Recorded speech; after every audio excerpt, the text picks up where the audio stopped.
والدينا ووالديكم والد الحاضرين خاصة الله أعلم بهم ورسوله وفضلهم وجميع أهل القبور من المسلمين والمسلمات أن الله يتبشر بالرحمة المغفرة ويهدي الفتوح منه وأن الله ينفعنا ما علمنا يعلمنا الذي ينفعنا ويبارك لنا في قدوم شهر رجب علينا ويجعل القدوم خير والبركة والصلاح والنجاح يجعلنا من أوفر الناس حظا نصيبا من بركاته وسلامه ومن بركات رجب وأسرار رجب ونفحات رجب في خيرات الألطاف على الدنيا كلها صالحا يا من عائشة إلى خيرات الدنيا الآخرة وإلى حضرة النبي سيدنا محمد صلى الله عليه وسلم. الفاتحة. أعوذ بالله من الشيطان الرجيم. بسم الله الرحمن الرحيم. الحمد لله رب العالمين الرحمن الرحيم مالك يوم الدين إياك نعبد وإياك نستعين صراط المستقيم صراط الذين أنعمت عليهم غير المغضوب عليهم ولا الضالين. بسم الله الرحمن الرحيم. الحمد لله رب العالمين والعاقبة للمتقين ولا عدوان إلا على الظالمين. أشهد أن لا إله إلا الله وحده لا شريك له الملك الحق المبين وأشهد أن سيدنا ونبينا محمدا عبده ورسوله ونبيه وخليله صادق الوعد الأمين.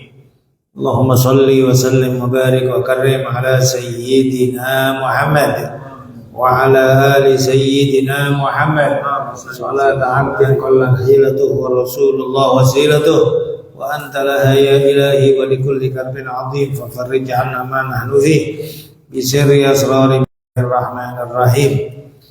أما بعد أوصي فقد فاز المتقون. قال الله سبحانه وتعالى يا أيها الذين آمنوا اتقوا الله حق تقاته ولا تموتن إلا وأنتم مسلمون. وقال تعالى ولقد وصينا الذين أوتوا الكتاب من قبلكم وإياكم أن اتقوا الله.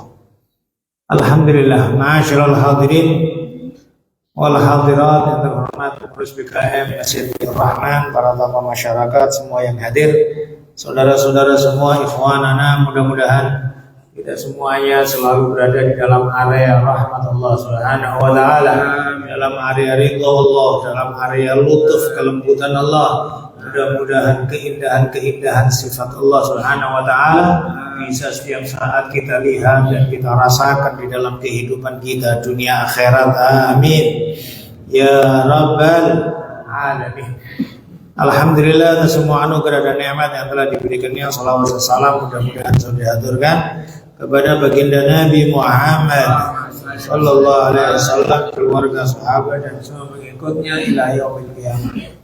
Hadirin hadirat rahimakumullah, kita melanjutkan majelis kita yang pada malam hari ini kita masih di dalam pembahasan kitab Samirul Intikar di umur yang ketiga dari fase kehidupan manusia yang dialami oleh manusia dari sejak ketentuan Allah Subhanahu wa taala dari alamul arwah, dari zaman masa alamul arwah, kemudian turun sampai ke alam dunia, kemudian sampai juga ke alam janin, alam dunia, sampai juga ke alam barzakh.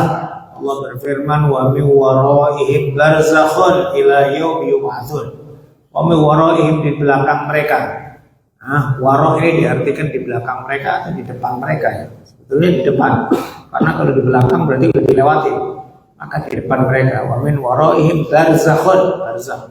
Maka kata dalam Al-Qur'an kadang-kadang gitu ya. Kalimat wara asal bahasanya adalah belakang. Tapi diartikan depan. Ya. Itu hal misal itu disinilah pentingnya belajar Al-Quran itu harus dengan ulama. Belajar Al-Quran itu dengan tafsir, bukan hanya kemudian dengan bahasa saja.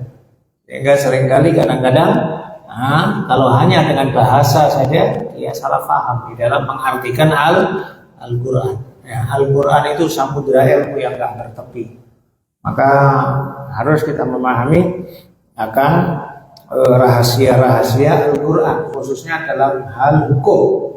Ya, yang bisa menggali hukum gak semua orang, tapi para ulama sholihin. Allah Subhanahu wa taala berfirman, "Walau radduhu ilallahi war rasul la alimahul ladzina yastanbitunahu minhum. Andaikan mereka mengembalikan semua urusan mereka kepada Allah dan Rasulullah, la alimahu, maka pasti akan bisa mengetahui alladzina yastanbitunahu minhum. Orang-orang yang bisa menggali hukum. Orang yang bisa menggali hukum. Maka terlalu mengada-ada orang yang kemudian bilang tidak perlu ulama, cukup Al-Quran hadis. Terlalu mengada-ada.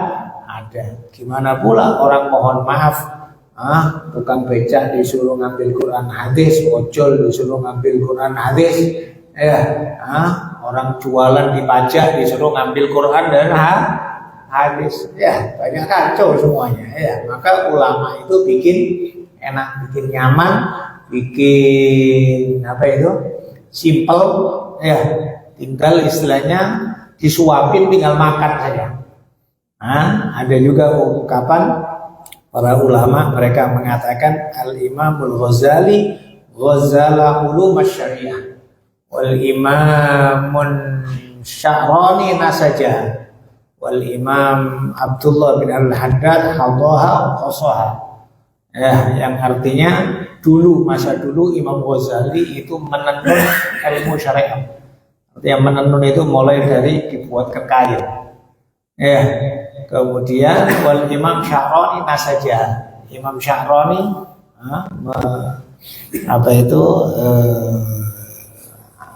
memintalnya. Kemudian wal Imam Hayatul Haddad hadaha wa nasawa wa khataha. Habib Abdullah bin Haddad yang memotong-motongnya dan menjahitnya. Tinggal makainya kita, makainya. Artinya sama juga demikian.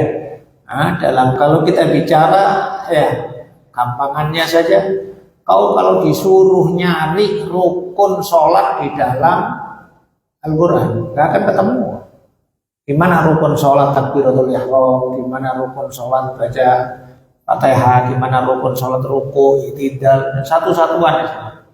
Bingung ya.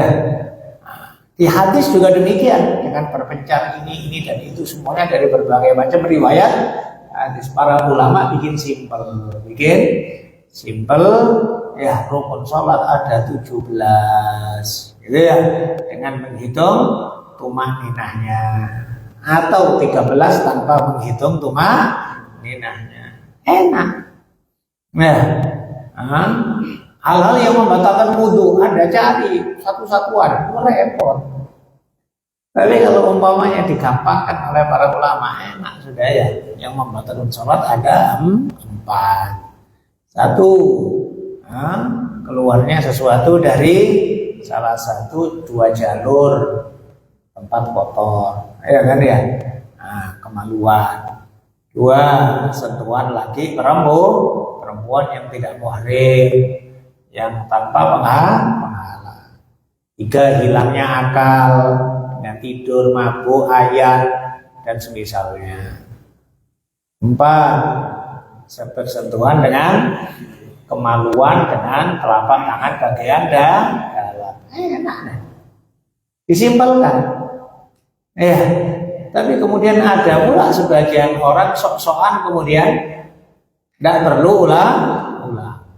Maka di sini Tuhan kita sampaikan pentingnya untuk kita alhamdulillah belajar, khususnya pada malam hari ini.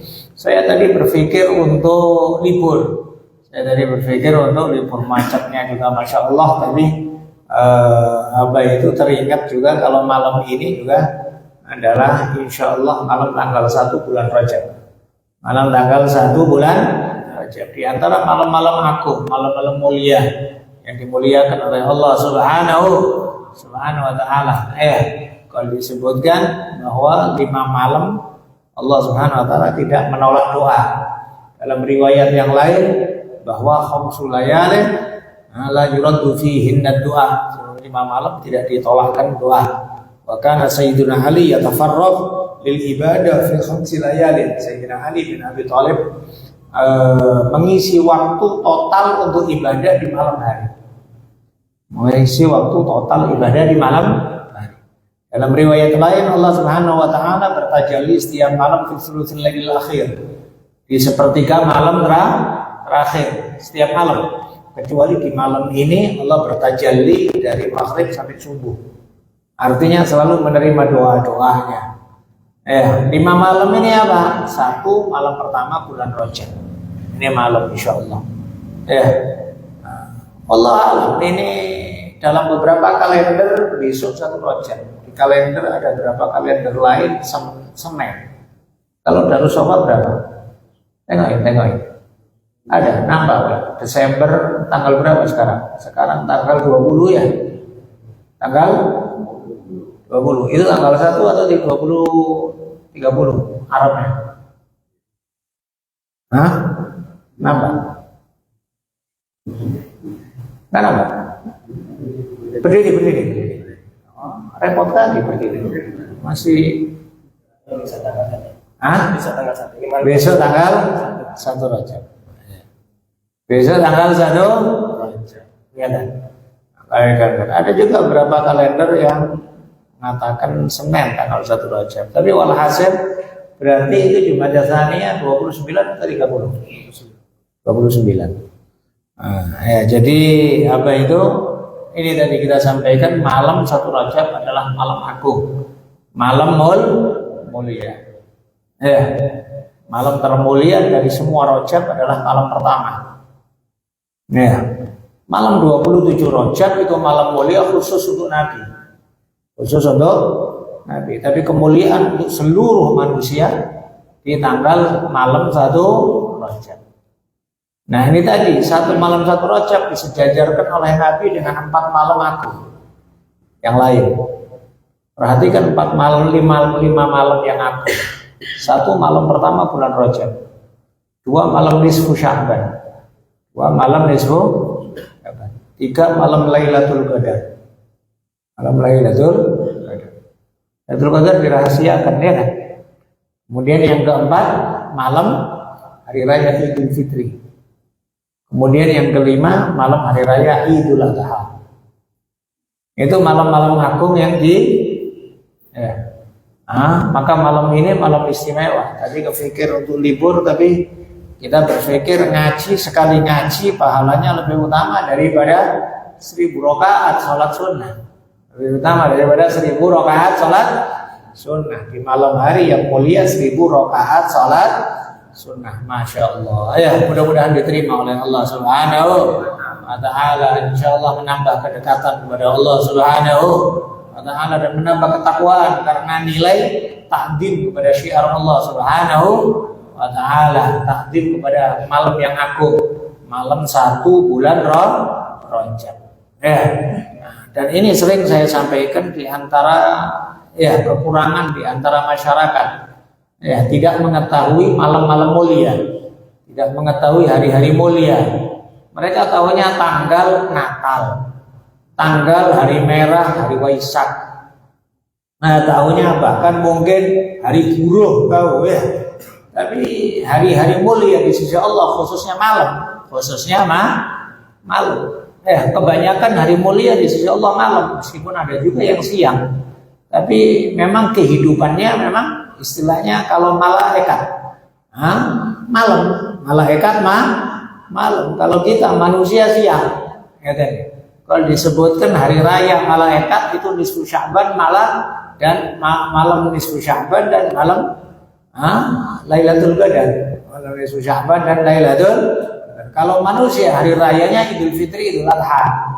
Karena manusia hidupnya siang, maka hari rayanya siang. Tapi malaikat lebih senang malam karena mereka tahu kemuliaan malam di sisi Allah Subhanahu wa Ta'ala. Secara umum memang ibadah di malam hari lebih dimuliakan dibanding di siang hari. Secara umum kita tidak berbicara khusus tertentu gitu ya. Meskipun ada hari-hari tertentu lebih mulia, semisal hari Arafah, semisal hari Asyura, ada hari-hari yang khusus. Tapi secara umum malam harinya setiap hari, setiap malam mesti lebih mulia daripada siang hari. Oleh sebab itu semisal sholat tahajud lebih mulia daripada sholat duha.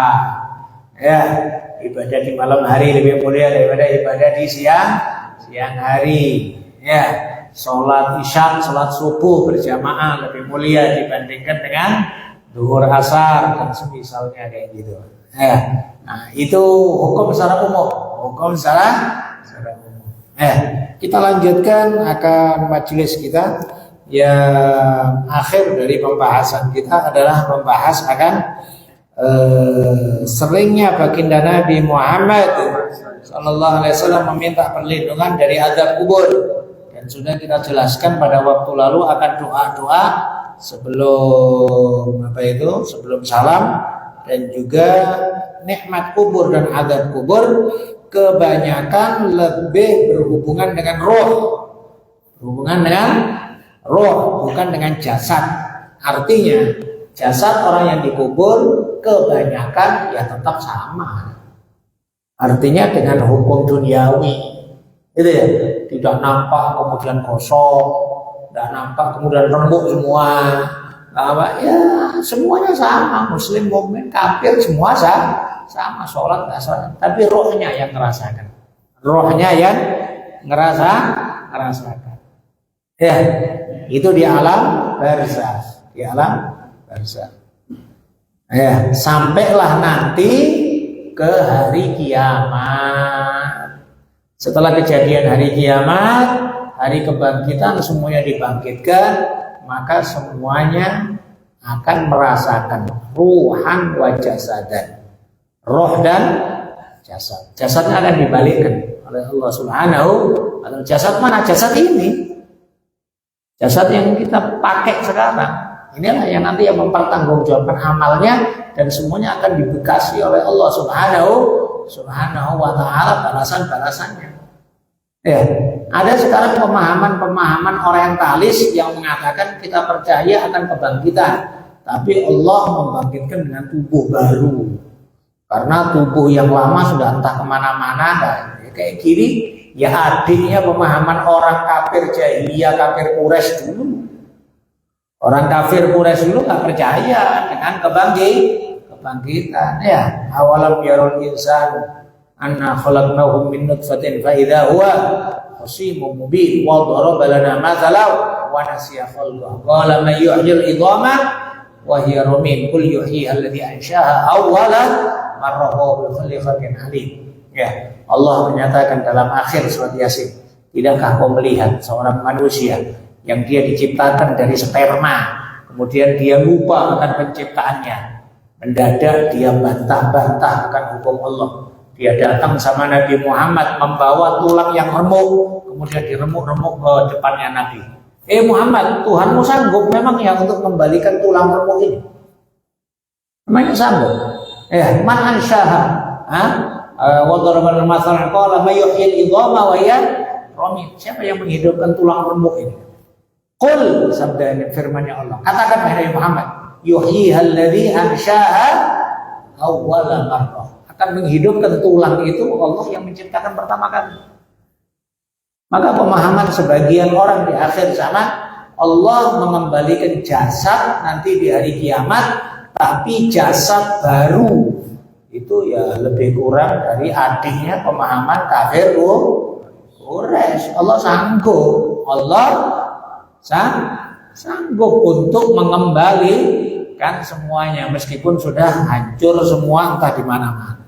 Ya, itu yang terakhir kita sampaikan bahwa hubungan ta'alluq kenikmatan kubur dan siksa kubur adalah dengan arwah. Ya, lebih nampak daripada dengan jasad. Meskipun ada satu dua ditampakkan oleh Allah Subhanahu wa ta'ala, di kuburannya dililit ular, di kuburannya kemudian ada api, mungkin satu dua, tapi kebanyakan yang enggak, kebanyakannya. Dan artinya di alam duniawi Allah Subhanahu wa ta'ala tidak menampakkan semuanya secara zahir. Cukup satu dijadikan pelajaran oleh Allah. Yang lain, oleh sebab itu urusan agama ini lebih banyak kekuatan agama itu adalah kebenaran otak, akal sehat. Jadi memang Allah Subhanahu wa ta'ala menyuruh guna akal sehat itu. Tidak bisa kemudian dengan pembuktian nyata semuanya, nggak bisa. Hah? Azab kubur, siksa kubur, nikmat kubur, harus nampak semua kuburan kayak gitu. Kok hidup di dunia, kok berpikir lah. Kok berpikir. Gimana juga dulu umat-umat yang terdahulu, yang kebanyakan juga mohon maaf, secara zahirnya dalam kehidupan nyata mereka selalu tertindas. Mereka selalu tertindas. Ya kan? Yang kuat-kuat itu yang dolim-dolim, yang raja-raja kayak Namrud, Fir'aun, raja-raja Romawi, berapa ratus tahun mereka menguasai yang kemudian mendolimin semua orang yang iman. Para nabi-nabi kebanyakan tertindas. Loh, kayak gitu kan kalau umpamanya ya, orang tidak berpikir dengan akal sehat, selalu mereka mengatakan, masa agama benar kok kalah terus? Masa agama dibawa katanya wahyu dari Tuhan tapi tertindas terus? Yang nyata kuasa, itulah kalau dipikir ya. Fir'aun punya semuanya segala-galanya, Nabi Musa cuma punya tongkat. Tapi ya itu tadi, agama ini adalah kekuatannya terletak pada akal sehat. Berpikir dengan akal sehat. Kebenaran tidak ditentukan dengan masalah ganteng atau jelek. Kalau orang yang ganteng berarti dia benar. Berapa banyak apa? Ganteng penipu. Berapa banyak ganteng kafir. Tidak ditentukan dengan kaya melarat. Tidak ditentukan dengan jabatan.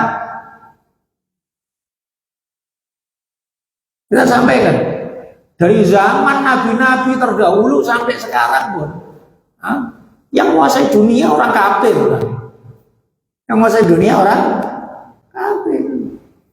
Tapi agama tidak digantungkan dengan hal yang semisal itu.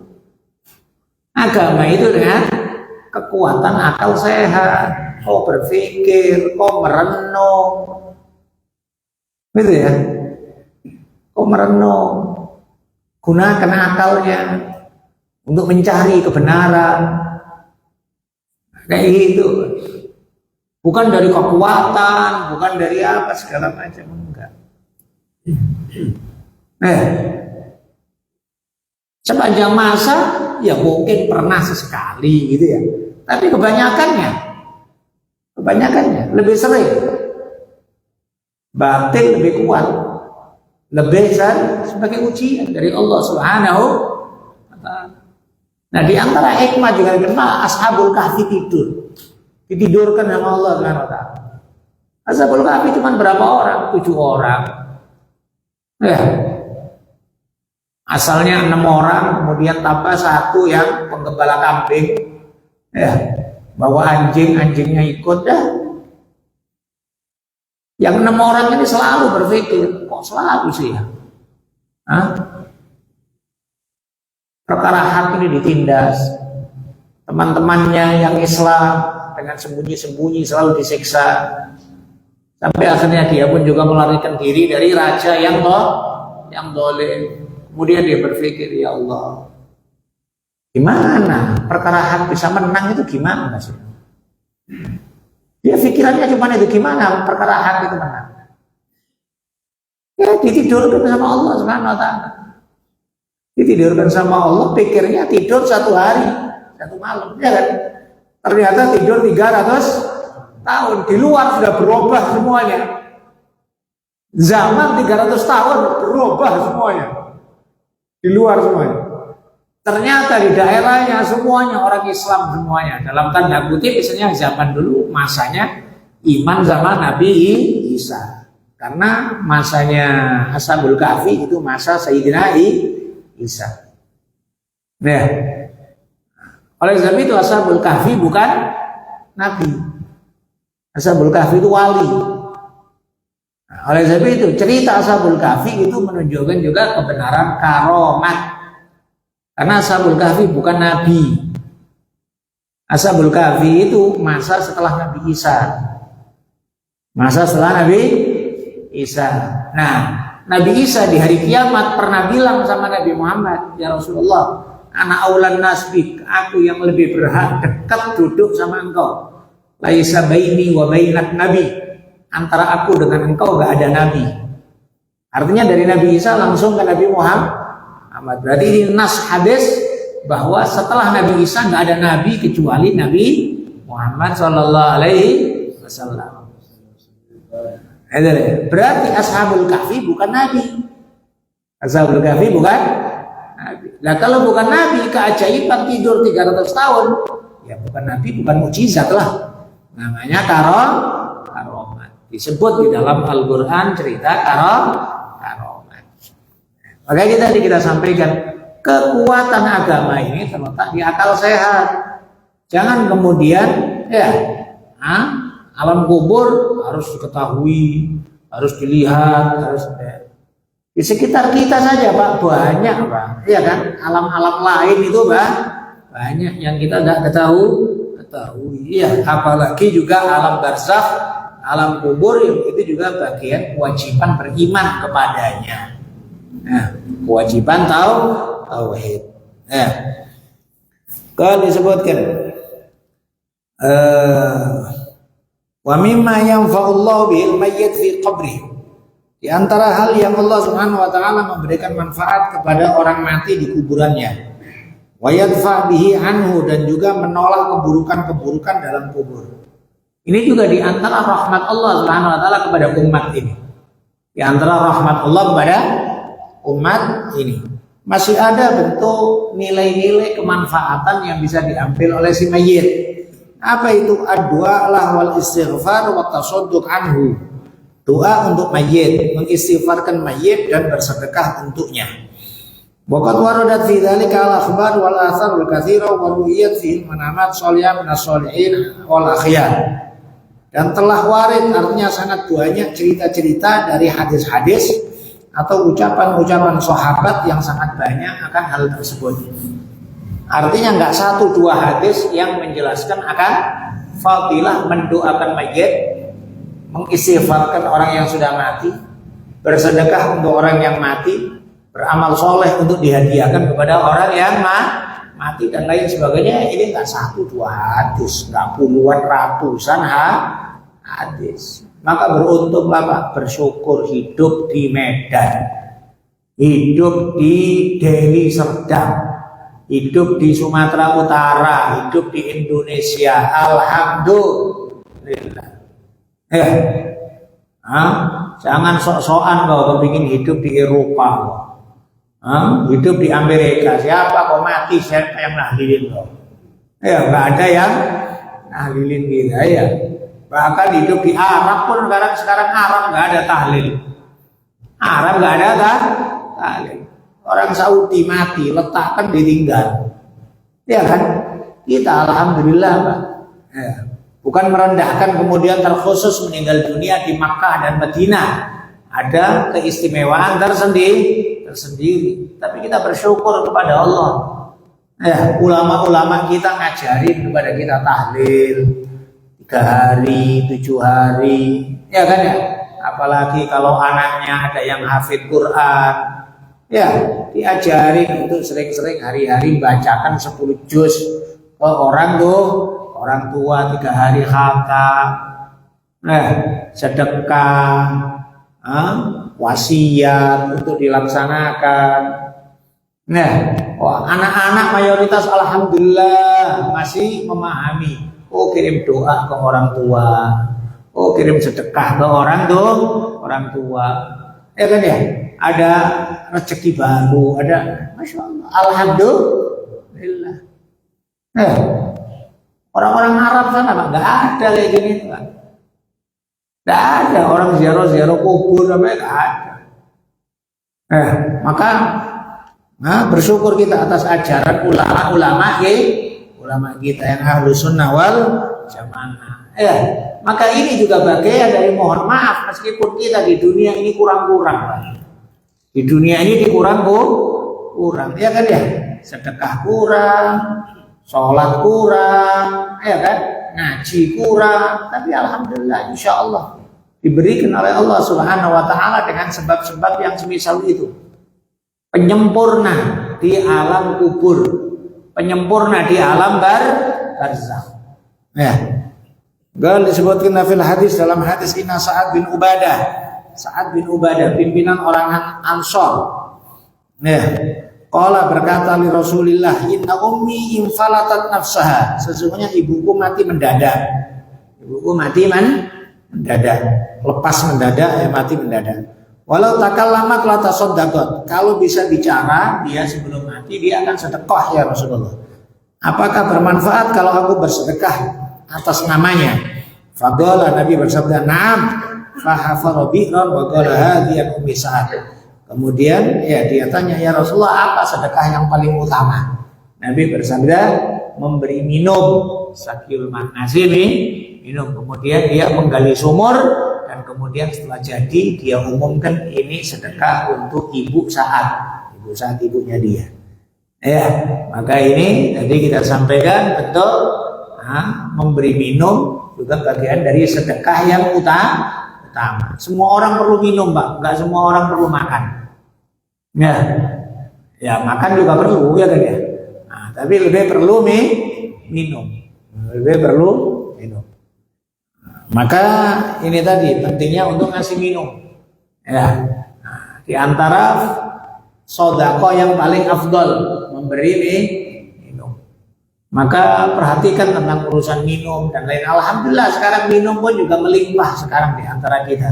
Berbeda dengan zaman-zaman dulu, ya kan ya. Air sekarang masya Allah melimpah. Dulu kita cerita orang tua kita, wallahu a'lam. Orang tua kita cerita dulu itu masih muda kerja di Surabaya. Pertama kali dia tahu ada orang jualan air dikaretin plastik. Itu heran-heran. Air kok dijual? Ya, naik bus di Surabaya, jualan air pakai plastik. Katanya abah saya, itu dulu aku mau kawin gitu, baru ada orang kayak gitu katanya. Kita heran-heran, ngapain ya air kok dijual? Ternyata sekarang air lebih mahal daripada Pertalite, lebih mahal dari minyak sekarang air, ya kan ya? Air banyak macam-macamnya, air sedikit masya Allah lebih mahal, ya kan ya? Maka ini tadi kita sampaikan bentuk ngasih minum itu adalah sedekah yang besar. Maka ya yang sekiranya punya rezeki, stok air di masjid, sehingga masjid sudah tenang dah, ngaji-ngaji ada air, ngaji-ngaji ada. Alhamdulillah. Ngasih juga ketika ada orang tahlilan, ngasih air aja, ada 2 kotak, 3 kotak. Rasanya lebih manfaat gitu Pak daripada ngasih karangan bunga, Pak. Karangan bunga untuk apa? Karangan bunga ditaruh di halaman, bikin semak aja, ya kan? Bikin semak, ngurang-ngurangin tempat parkir, ya kan ya? Nah, diletakkan itu harganya berapa karangan bunga itu, Pak? 300 atau 400. Ya mungkin itu paling murah. Belikan air mineral, dapat berapa kotak? Nah kan masya Allah. Atau umpamanya kau sama kawan berdua, daripada satu-satu karangan bunga, nanggung tahlil hari pertama, nanggung tahlil hari kedua, yang lebih kaya lagi nanggung tahlil ketiga. Masya Allah, ya kan, lebih manfaat gitu daripada kemudian karangan bunga cuma nama saja, ya kan, bikin semak halaman orang. Itu kan kebiasaan ahlul dunia, Pak, supaya dikenal saja. Wah, dia ngirim karangan bunga deh. Nilai manfaatnya sekarang. Apa manfaat untuk si mayit? Manfaat si mayit dan juga keluarga mayit. Kemudian disebutkan qala rajulun, Nabi ada seorang laki-laki, ya Rasulullah, sesungguhnya kedua orang tuaku telah mati. Apakah ada sesuatu yang aku bisa berbakti kepadanya? Nabi bersabda, arbaun, ada 4. Ada 4. 1, ad-du'a lahuma wal istighfar, mendoakan kedua orang tua dan mengistighfarkan. 1, mendoakan dan mengistighfarkan. Maka sering-sering mendoakan orang tua yang sudah wafat. Ya, setelah sholat, sebelum sholat, ya meskipun Rabbighfirli wa liwalidayya warhamhuma, ya kan? Minimal.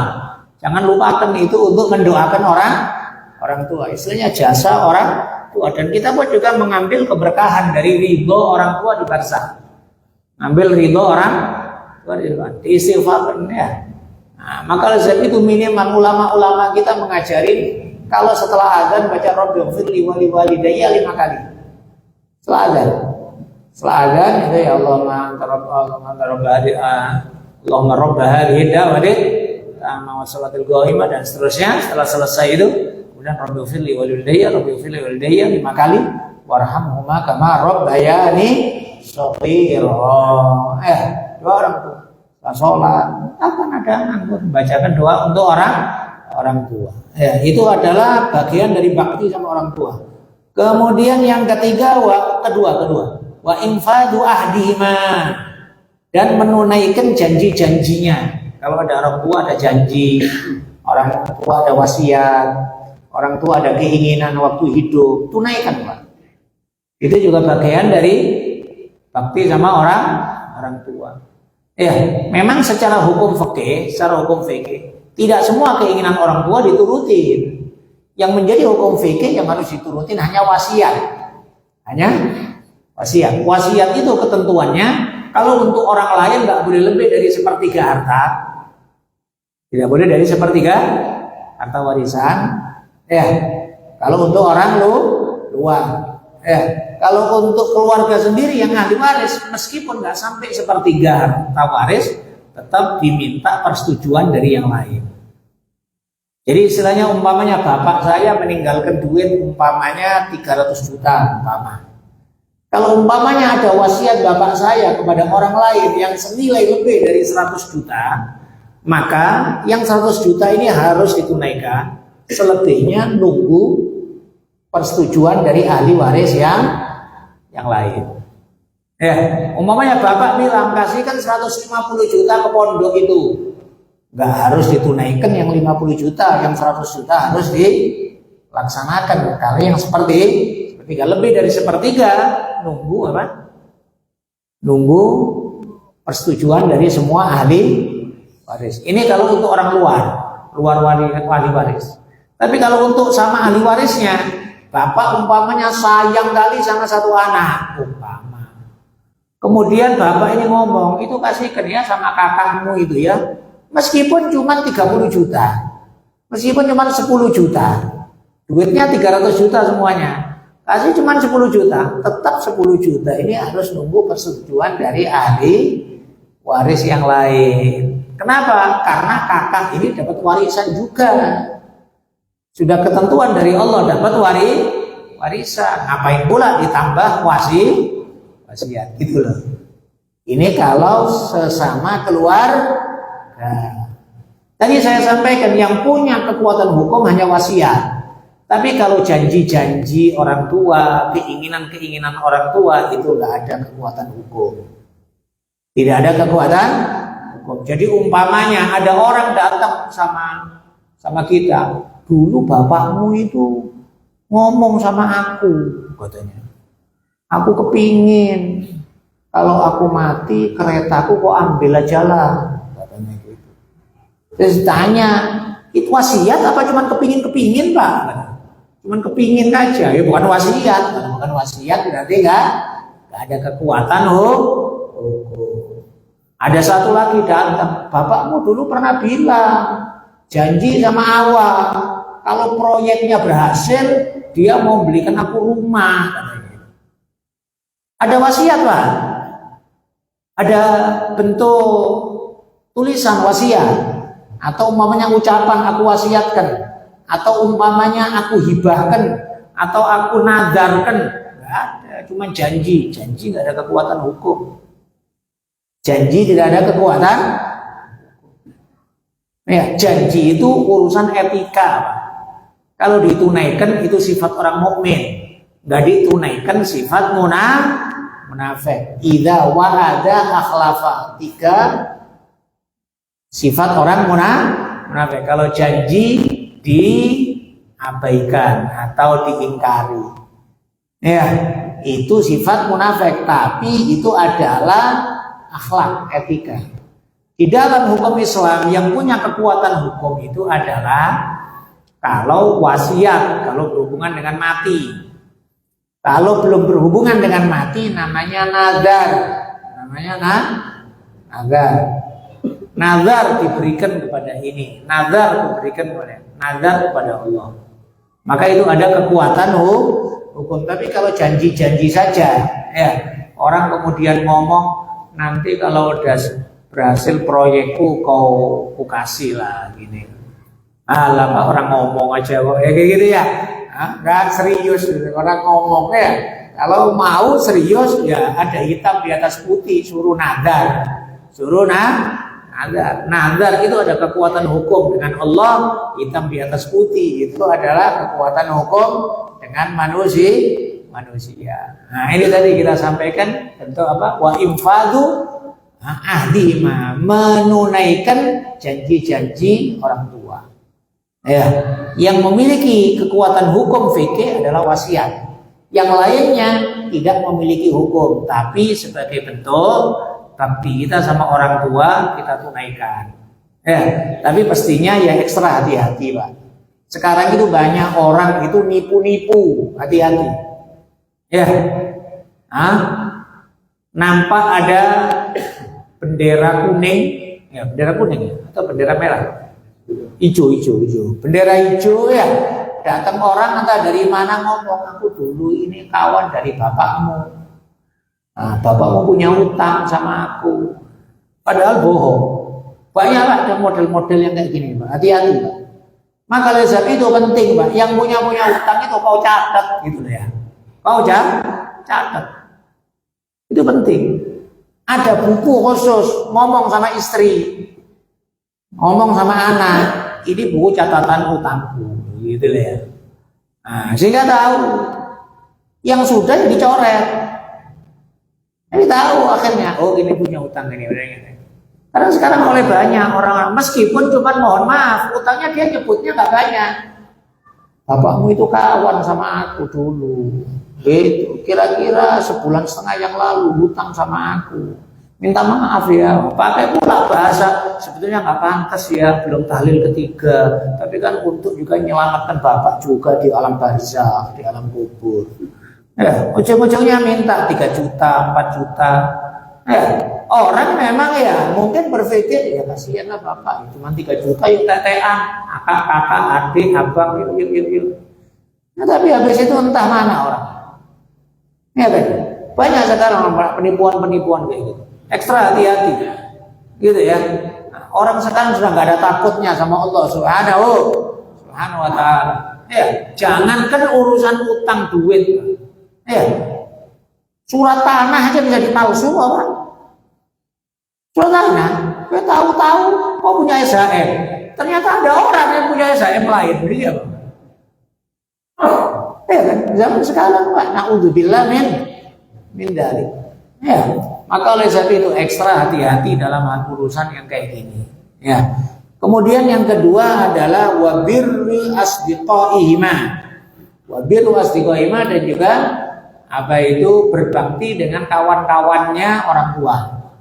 Jadi yang dekat dengan kawan-kawannya yang dulu kawan orang tua dideketi, tetap itu juga bagian bakti sama orang tua, disambung, nyambung keluarga, nyambung apa. Dulu akrabnya bapak, dulu akrabnya ibu. Dan yang semisal ini dilakukan oleh Nabi, hadis masyhur. Sampai Siti Aisyah kan pernah sempat cemburu ya. Ya cemburu wajar lah gitu ya. Nabi menyembelih kambing kemudian dikasihkan sama perempuan-perempuan tua, kirim sana. Ditanya sama Siti Aisyah, siapa itu orang-orang tua itu, nenek-nenek sana itu ya. Kalau itu dulu kawannya Siti Khadijah. Sering datang sama kami di masa-masa Khadijah. Nabi mengingat, gitu ya. Nabi mengingat akan istrinya dan juga kawan-kawan istrinya.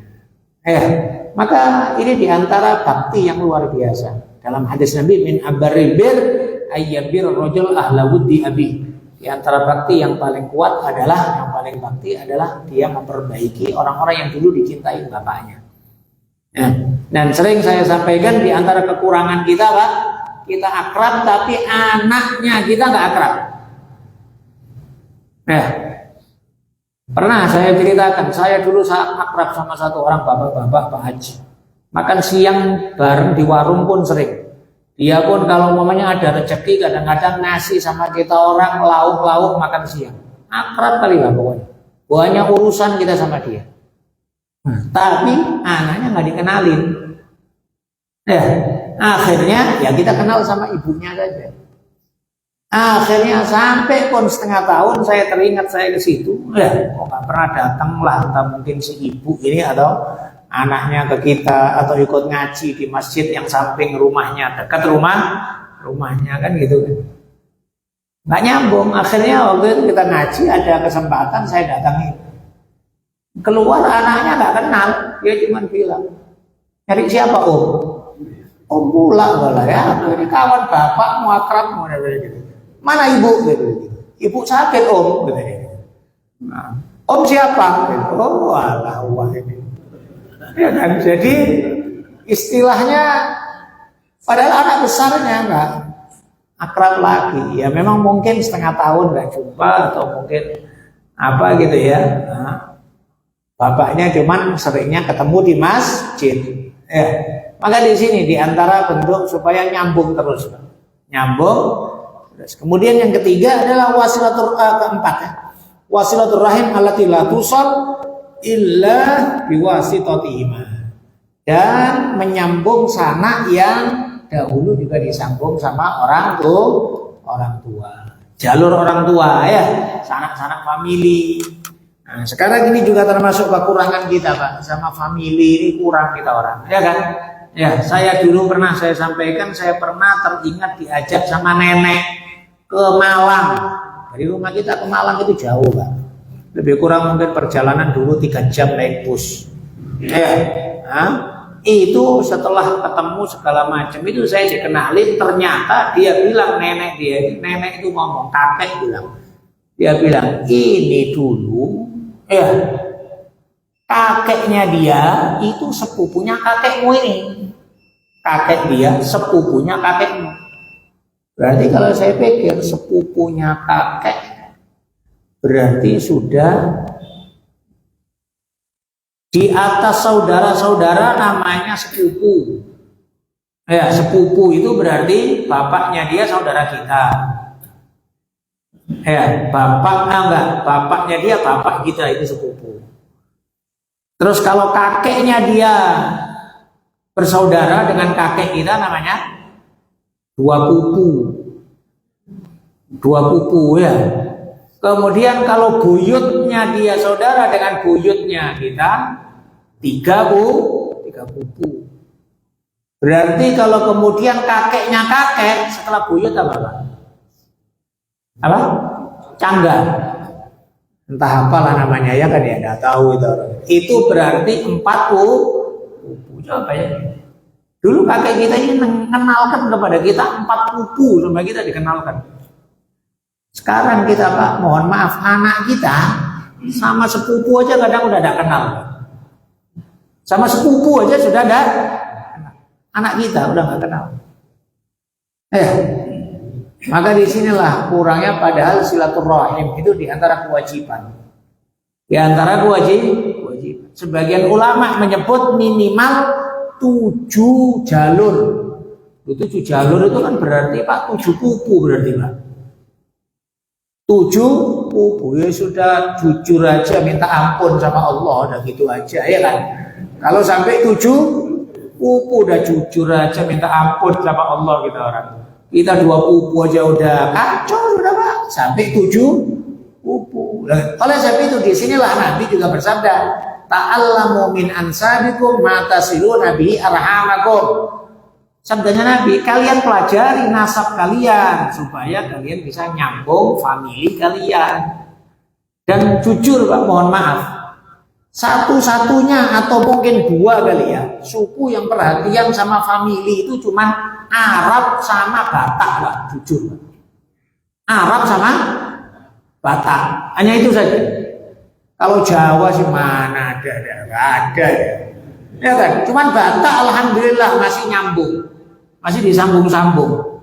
Ya kan gitu kan ya. Ini dulu ini atukmu ya kayak gini ya. Sampai marga-marga kan. Nah, kalau Jawa marga gak ada marga. Kalau sana Sinaga, kalau Jawa ular sawah. Kan? Gak ada lagi. Karena Sinaga. Walhasil istilahnya rasanya ya cuman Arab sama Batak yang masih menjaga nasab, Pak. Yang lain rasanya wallahu a'lam, saya tidak tahu ya. Ya, saya dulu punya rapat famili yang sampai kakek kelima. Itu pun sudah sampai 400 orang lebih.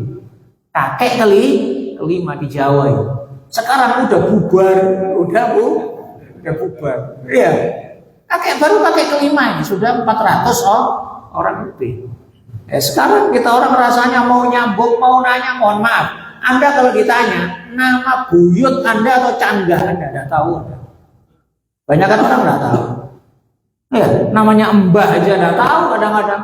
Pokoknya namanya Mbah Den. Den itu siapa? Tidak tahu. Mbak Ul itu siapa Ul? Tidak tahu. Kan gitu kan. Jadi perlu kalau masih ada orang-orang tua untuk ditanyakan, minimal untuk anak-anak ya, anak-anak kita. Oleh sebab itu sampai mohon maaf ya, Nabi nasabnya sampai ke Adnan. Nabi sampai ke Adnan itu berapa orang, Pak? Ya kan? Banyak, panjang. Ya, Sayyidina Abu Bakar nyambung sama Nabi ke kakek yang sekian. Ya, ini nyambung sampai ke kakek Nabi, ketemunya di ini. Imam Syafi'i nyambung ke kakeknya Nabi ke sini. Jadi orang-orang dulu itu masih tahu akan kakek-kakeknya. Sekarang kita, Pak, nyambung ke kakek kita masing-masing kemana tidak tahu kita orang ya kan ya. Nah, mudah-mudahan insyaallah diampunkan oleh Allah Subhanahu wa taala dan anak-anak kita insyaallah lebih akrab dengan family-familinya insyaallah. Al-Fatihah. Bismillahirrahmanirrahim. Ar-Rahmanir-Rahim. Iya. Bismillahirrahmanirrahim. Alhamdulillahirrahmanirrahim. Allahumma salli wa sallim ala sayyidina Muhammad wa alihi wa sahbihi ajma'in. Rabbana taqabbal minna innaka antas samiul 'alim wa tub 'alaina innaka antat tawwabur rahim. Rabbana hab lana min azwajina wa dhurriyyatina qurrata a'yun waj'alna lil muttaqina imama. Allahumma barik lana fi Rajab wa Sya'ban, ballighna Ramadan. Allahumma barik lana fi Rajab wa Sya'ban, ballighna Ramadan. Allahumma barik lana fi Rajab wa Sya'ban, ballighna Ramadan. وأعنا على الصيام والقيام وتلاوة القرآن واحفظنا من الذنوب والآثام والنسيان وعاملنا مع الجود والفضل والامتنان برحمتك يا كريم ويا رحمن. اللهم اجعل قدوم شهر رجب علينا قدوم خير وبركة وصلاح فلاح واجعلنا من أوفر الناس حظا ونصيبا من البركات التي أنزلتها في هذه الليلة وكل ليلة من ليالي الزاهيات المباركات يا رب العالمين. ربنا آتنا في الدنيا حسنة وفي الآخرة حسنة وقنا عذاب النار.